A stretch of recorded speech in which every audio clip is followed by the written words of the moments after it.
Tomato blight is a really nasty problem.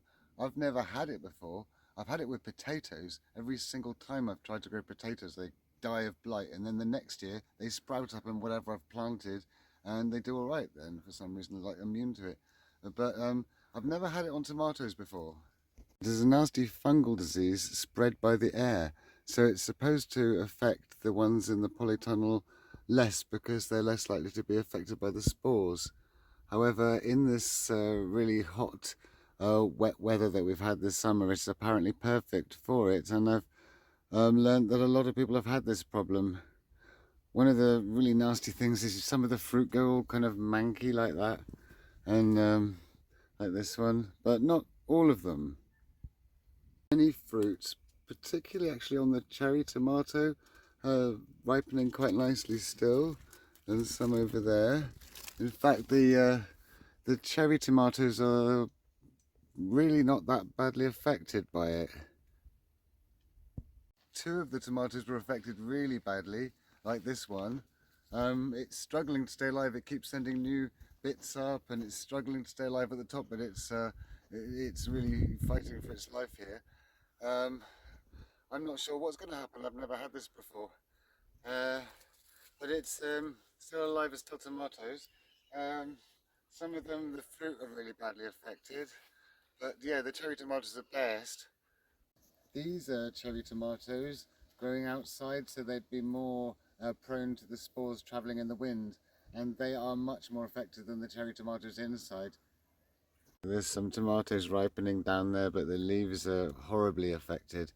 Really, really nasty. I don't know how long these will survive, but they are still green and struggling to stay alive at the top, so I'm not going to trim the tops off. I'm just going to leave that to try and get as much energy for the plant as possible, and just hope that maybe they will by some miracle survive.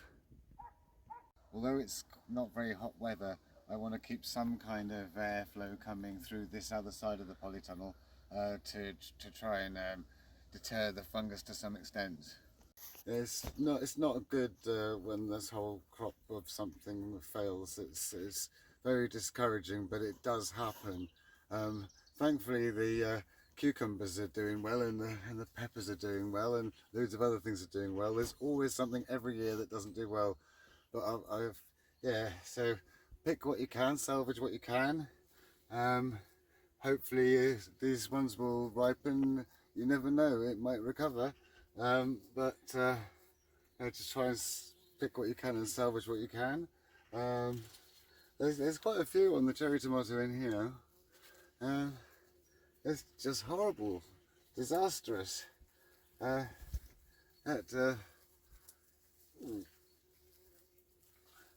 There's a few, and it was just starting to crop as well. And there would have been loads of tomatoes all the way through to the end of October. I had all sorts of plans of things we were going to make with all these tomatoes, but yeah, I'll just be able to make some of those things now. It's just horrible. Yeah, never known it on tomatoes before. Yeah, horrible. But of course they are closely related to potatoes.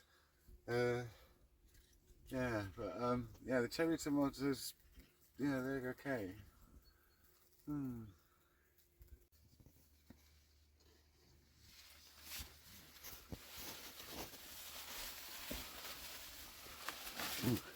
At least we're getting plenty of cucumbers. Hopefully soon we should have some peppers, maybe some okra. I've already had a few aubergines. Let's see if there's any more forming. Oh, there's more flowers. Yep, there's a nice aubergine forming over there.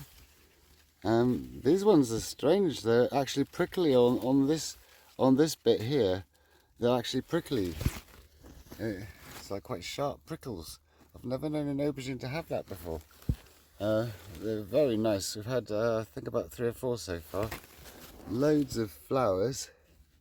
So you see, when something fails, there's always something else that does well. Loads more cucumbers in there. If the tomatoes really fail, I suppose I could do some like lettuce or something. It's very late in the year to do anything else, but yeah, I suppose I could do something like let a quick row of lettuce in the polytunnel. Hopefully they won't die, hopefully they will survive. I'm not sure if we're going to get any okra or not. They are flowering and they do have very interesting flowers because they are a hibiscus. So I hope you liked today's video. If you did, please like and subscribe. And if you press the little me, you can see all my other videos. That's the little me down there somewhere. I'm not sure where, it's either down there or down there. And I'll see you next time.